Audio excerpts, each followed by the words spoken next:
आता आपण magnet vibrating in a uniform magnetic field हे आर्टिकल आपण स्टडी करणार. ह्या आर्टिकलमध्ये मॅग्नेटला एका युनिफॉर्म मॅग्नेटिक फील्डमध्ये व्हायब्रेट केल्यानंतर त्याचा टाईम पिरियड आपण डिस्कस करणार. सिंपल वेने आपण ते सगळं समजून घेणार. तुम्ही नीट लक्ष द्या. एखाद्या युनिफॉर्म मॅग्नेटिक फील्डमध्ये सपोज समजा हे युनिफॉर्म मॅग्नेटिक फील्ड आहे. This is a uniform magnetic field. Magnet place in this uniform magnetic field. समजा आपण हा एक डायपोल असलेला मॅग्नेट डायपोलमध्येच असतो. हे नॉर्थ पोल, हे साऊथ पोल. जी काही मॅग्नेटिक लेंथ आहे ती ट्वाइस एल असते, आपल्याला सगळ्यांना माहिती आहे. मॅग्नेटिक लेंथ ह्या पोलची पोल स्ट्रेंथ प्लस एम, ह्या पोलची पोल स्ट्रेंथ प्लस एम, ह्या पोलची पोल स्ट्रेंथ मायनस एम. म्हणजे या ठिकाणी जो मॅग्नेटिक फोर्स लागेल तो या दिशेने लागेल, त्याला आपण प्लस एम बी असं म्हणू. इथे तो मॅग्नेटिक फोर्स लागेल तो मायनस एम बी.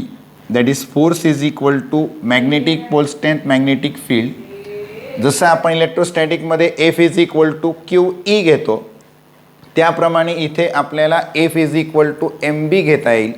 ॲनालॉजी आहे शेवटी. ज्याप्रमाणे इलेक्ट्रोस्टॅटिकमध्ये चार्ज रोल प्ले करतो, इलेक्ट्रिक इंटेन्सिटी रोल प्ले करते, त्याचप्रमाणे या ठिकाणी मॅग्नेटिक फोर्समध्ये मॅग्नेटिक पोल स्ट्रेंथ आणि magnetic field intensity role play करते. आता बघा, ज्या वेळेला आपण याला ऑस्सिलेट करतो, व्हायब्रेट करतो, त्यावेळेला हा रोटेट होतो एक प्रकारे. जसा इथे हा समजा आपण इथून याची पोझिशन समजा इनिशियली अशी असेल, बरोबर. इनिशियली असेल, हा नॉर्थ पोल असेल, हा साऊथ पोल असेल. त्याला आपण स्लाइटली डिस्टर्ब केलं. असं डिस्टर्ब केलं म्हणजे एका विशिष्ट अँगलमध्ये आपण डिस्टर्ब केलं थीटा. हे दोन्ही फोर्स त्याच्यावर ॲक्ट होतील. मग आता असं डिस्टर्ब केलं का मग हे असं होईल बघा. म्हणजे इथून समजा आपण असं डिस्टर्ब केलं, हा मॅग्नेट आहे, असा डिस्टर्ब केल्यानंतर मग तो काय होईल, असं डिस्टर्ब केला तर परत असा जाईल. म्हणजे अशा त्या प्रकारे कपल डेव्हलप होईल. Means two forces are acting equal and opposite. म्हणजे हा अपवर्ड दिशेने असेल, हा डाऊनवर्ड दिशेने असेल. हा अपवर्ड, हा डाऊनवर्ड म्हणजे इक्वल आहेत पण एकमेकांच्या अपोजिट आहेत. आणि मग स्लाइटली अँग्युलर डिस्प्लेसमेंट त्या ठिकाणी होईल. Both forces are parallel to each other but opposite in direction. Then the couple is form. Then there is a torque is form. Then this will be vibrate in a uniform magnetic field. मग हा magnet त्या uniform magnetic फील्डमध्ये vibrate व्हायला सुरुवात होईल. म्हणजे आपण slightly disturb करणार, स्लाइटली डिस्टर्ब केलं, त्या ठिकाणी मॅग्नेटिक फोर्स त्याच्यावर ॲक्ट होतील. ॲक्ट झाल्यानंतर ते इक्वल अँड अपोजिट ॲक्ट होतील. टॉर्क डेव्हलप होईल आणि टॉर्क डेव्हलप झाल्यानंतर तो आपल्या त्या मोशनमध्ये व्हायब्रेट व्हायला सुरुवात होईल. खूप जास्त आपल्याला याला अँग्युलर डिस्प्लेसमेंट द्यायचं नाही आहे, स्लाइटली डिस्टर्ब करायचं आहे. स्लाइटली डिस्टर्ब केलं का दोन इक्वल अँड अपोजिट फोर्सेस म्हणजे एक प्रकारे कपल त्या ठिकाणी डेव्हलप होईल. टॉर्क ॲक्टिंग होईल आणि टॉर्क ॲक्ट झाल्यावर त्या ठिकाणी तो व्हायब्रेट व्हायला सुरुवात होईल. राईट. म्हणजे कपल डेव्हलप झालं हे महत्त्वाचं आहे. कपल डेव्हलप झाल्यानंतर त्या ठिकाणी लक्षात घ्या, आपण आता काय करणार. कपल म्हणजे काय असतं, फोर्स कसा ॲक्ट झाला, force acting on a perpendicular distance, that is a torque. Force acting on a perpendicular distance, that is a torque. Torque जेव्हा फॉर्म होतं त्यावेळेला फोर्सच इनिशियली असतो, पण तो फोर्स एका परपेनिक्युलर डिस्टन्सवर लावला त्याला आपण टॉर्क म्हणतो. whenever force acting on a perpendicular distance, then there is a body rotate, right? Then the perpendicular distance वर आपण फोर्स ॲक्ट केला. समजा हा पॉईंट पी असेल. आता समजा हे दोन पॅरलल फोर्स आहेत, असे पॅरलल फोर्स आहेत. हा असा, हा वरती, बरोबर. या ठिकाणी अँगल पण क्रिएट झाला, हा थीटा. मग अल्टरनेट अँगलमध्ये हा थीटा अँगल येईल याचा. दिस इज अ थीटा अँगल. हा आणि हा इक्वल असेल, बरोबर. मग आपण या थीटा अँगलवरून आपण टॉर्कचा विचार करू शकतो. आता टॉर्क इज इक्वल टू काय आहे, force into perpendicular distance. Torque is equal to force into perpendicular distance. Torque is equal to force into perpendicular distance. मग समजा टॉर्क इज इक्वल टू, आता फोर्स तुम्ही काय घेणार, कुठलाही एक फोर्स घ्या. त्याच्यामध्ये समजा मी MB घेतलं, परपेनिक्युलर डिस्टन्स समजा तुम्ही SP घेतायत. हे बघा, हे SP डिस्टन्स आणि हा फोर्स असं घेतलं. One of the torque acting and then perpendicular distance. Therefore torque is equal to force into perpendicular distance. मग आता तुम्हाला SP काढावं लागेल. To find SP that is a perpendicular distance. कसं काढणार, in triangle SPN. In triangle SPN what is the sin theta? Sin theta is equal to opposite side upon hypotenuse. Opposite side is SP, hypotenuse is twice L. That is the magnetic length, distance between two poles S and south and north pole. Therefore SP is equal to what happen? SP is equal to 2L sin theta, and that is a perpendicular distance. बघा हे काय perpendicular distance आला. आता perpendicular distance is twice L sin theta, and this is torque is equal to force into perpendicular distance. Therefore torque is equal to MB into twice L sin theta. Therefore torque is equal to twice ML B sin theta. आता इथे लक्ष द्या, ही जी quantity twice ML आलेली आहे, twice ML, याला तुम्ही काय म्हणणार, this is the magnetic moment of bar magnet which is always directed from south pole to north pole. हे मॅग्नेटिक डायपोल मोमेंट आहे. मॅग्नेटिक मोमेंट आहे ampere metre square. You know that the unit of magnetic pole strength is ampere meter. Ampere meter into meter, that is ampere meter square, and this is for bar magnet. तुम्ही शिकलेत हे 11th standard मध्ये आपण शिकतो की एखादा बार magnet असेल तर त्या बार मॅग्नेटची magnetic moment M is equal to twice ML असते. आणि जर आपण करंट कॅरिंग, जर एखादा रॉड घेतला, करंट कॅरिंग कंडक्टर असेल, त्याचे मॅग्नेटिक मोमेंट काय असते, M is equal to NIA. N म्हणजे number of turns of wire, I म्हणजे current flowing through the wire, आणि A म्हणजे area of cross section of that conductor. That is M is equal to NIA. But here we consider a bar magnet. That's why we consider the magnetic moment of bar magnet is capital M. That is magnetic dipole moment. That is magnetic moment twice ML. Right? Therefore, but M is equal to capital M is equal to twice ML, and therefore torque is equal to MB sin theta. MB sin theta, and this is the torque acting on a bar magnet vibrating in a uniform magnetic field. Torque is equal to MB sin theta, but theta is very small. But theta is very small. Very small. Therefore sin theta is equal to theta. Therefore torque is equal to, the equation is MB theta. Torque is equal to MB theta. Understand? And this is the torque is equal to MB theta. Theta is very small. Torque and theta both are opposite to each other. म्हणजे बघा ना, displacement असो तर torque असा act होतो, displacement असो तर torque असा ॲक्ट होतो. येते लक्षात? म्हणजे torque and theta both are opposite to each other. This torque is a restoring torque.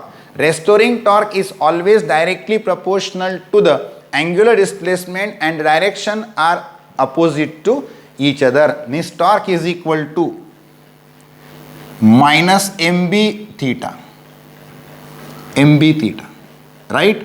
And we know that in case of rotational motion we studied torque is equal to I alpha, because in case of rotational motion moment of inertia plays an important role. Then these equations are equating. Therefore I alpha is equal to MB theta. Therefore alpha is equal to MB upon I into theta. Here alpha बघा, इथे minus घेतलं, इथं परत तुम्हाला काय मिळालं, की angular acceleration is directly proportional to again minus theta. Means restoring torque and angular acceleration both are directly proportional to theta and opposite to each other. My negative sign just indicate that both are opposite to each other.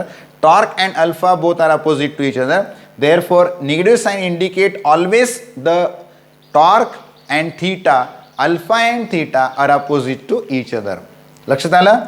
Torque is equal to I alpha minus torque is equal to I alpha is equal to minus mb theta. Then we again prove that alpha is directly proportional to minus theta. Both are opposite to each other. Right? Listen. आता alpha is equal to आपण काय म्हणतो angular acceleration म्हणजे काय झालं double derivative of displacement d square theta upon d t square. Right. याला आपण कसं लिहितो minus omega square theta. Means the angular SHM is performed as a uniform circular motion. जसं आपण linear SHM म्हटलं होतं. Linear SHM is along any diameter which perform the UCM projection on any diameter, that is UCM. In this case alpha is equal to minus omega square theta. Therefore alpha is equal to minus omega square theta. Then we can write alpha is equal to minus omega square theta is equal to minus mb upon I into theta. Right? Minus minus cancel, theta cancel. Therefore omega is equal to under root of mb upon I. Then we know that omega is equal to 2 pi upon t. 2 pi upon t is equal to under root of mb upon I. Therefore t is equal to twice pi under root of I upon mb. T is equal to twice pi under root of I upon mb. I is a moment of inertia of a body which perform or vibrate in a uniform magnetic field. M is a magnetic dipole moment or magnetic moment of the bar magnet जो काय असेल तो. Because we studied about the bar magnet vibrating in a uniform magnetic field. The moment of inertia of that bar magnet, magnetic moment, dipole moment, and that is magnetic field. जे काही तुम्ही ज्या magnetic फील्डमध्ये तुम्ही त्या बार मॅग्नेटला vibrate करतायत ते magnetic field, magnetic moment आणि मोमेंट ऑफ इनर्शिया माहिती असेल तर तुम्हाला त्या मॅग्नेटचा जो काही व्हायब्रेटिंग तो होतोय त्याचा पिरियड तुम्हाला काढता येईल आणि मग आपल्याला पिरियड मिळाला की फ्रिक्वेन्सी पण मिळेल. फ्रिक्वेन्सी इज इक्वल टू काय येईल frequency is equal to 1 upon T म्हणजेच 1 upon 2 pi under root of M B upon I. M B upon I असं तुमच्या लक्षात येतं. समजलं. T is equal to twice pi under root of I upon M B and therefore reciprocal period is called the frequency. लक्षात आलं सगळ्यांच्या. एकदम सोपं आहे, कठीण नाही आहे बिलकुल. आपण लक्षात घेऊ शकतो एका युनिफॉर्म मॅग्नेटिक फील्डमध्ये मॅग्नेट ठेवला त्याच्यामधलं जे काही मॅग्नेटिक लेंथ ट्वाइस येईल एक परपेनिक्युलर डिस्टन्स घेतलं जो टॉर्क ॲक्ट झाला टॉर्क परपेनिक्युलर फोर्स परपेनिक्युलर डिस्टन्सवर ॲक्ट झाल्यानंतर टॉर्क डेव्हलप होतं. टॉर्क डेव्हलप झाला स्लाइटली डिस्टर्ब केलं मॅग्नेट व्हायब्रेटला सुरुवात झाली. नंतर आपण त्याच्यामध्ये परपेनिक्युलर डिस्टन्स पण काढून घेतलं sine theta is equal to S P upon twice L sine theta ही व्हॅल्यू इथे टाकली एस पी. मग ट्वाइस एम एल म्हणजे magnetic dipole moment that is magnetic moment. Torque is equal to mb sin theta. Theta is a very small, that's why sin theta is equal to theta. Then negative sign indicate that the torque and angular displacement both are opposite to each other. Therefore torque is equal to I alpha. Therefore I alpha is equal to minus mb theta. Both equations are equating each other. Then alpha is equal to mb upon I into theta. Right? Therefore alpha is proportional to minus theta also means restoring torque and angular acceleration both are opposite to each other. Both are opposite to the angular displacement asa, and therefore alpha is a angular acceleration. It can be defined double derivative of angular displacement. Therefore it is equal to minus omega square theta. Negative sign cancel, theta cancel. Right? Therefore omega is equal to under root of mb upon I. Omega, we know that omega is equal to 2 pi upon t. Therefore t is equal to 2 pi under root of I upon mb, and this is the equation of period of bar magnet which is vibrating in a uniform magnetic field. Understand? बघा main मुद्दे काय इथं दोघं force एकमेकांना पॅरल पण एकमेकांच्या opposite म्हणून टॉर्क डेव्हलप झालं. टॉर्क डेव्हलप झालं म्हणजे याचा अर्थ असा आहे की फोर्स ॲक्ट होताना तो परपेनिक्युलर डिस्टन्सवर ॲक्ट झाला आणि म्हणून टॉर्क डेव्हलप झालं. आणि मग टॉर्क डेव्हलप झालं ते टॉर्क आपण काढलं आधी. Torque is equal to M B sine theta असं आपलं इक्वेशन मिळालं. आणि साईन थिटा जो आहे हा थिटा व्हेरी स्मॉल म्हणून sine theta is equal to theta लिहिलं. थिटा घेतल्यानंतर मग टॉर्क जे आपल्याला इक्वेशन मिळालं त्याच्याबरोबर आपण टॉर्कचं इक्वेशन जे आपण रोटेशनल मोशनमध्ये शिकलो आहे, torque is equal to I alpha. कारण मोमेंट ऑफ इनर्शिया म्हटलं तर ते टॉर्क येतं, नुसतं लिनियर मोशन असेल तर मास येतं. म्हणून torque is equal to I alpha. Alpha म्हणजे माहिती आहे आपल्याला अँग्युलर ॲक्सलरेशन आहे. त्याची डेफिनेशन काय, double derivative of angular displacement. तसं इक्वेशन काढत गेलो आणि आपल्याला पिरियड मिळाला. समजलं? सगळ्यांनी नीट लेक्चर आहे का, व्यवस्थित बघा. काही डाऊट्स असतील तर आपण विचारू शकतात. नमस्कार.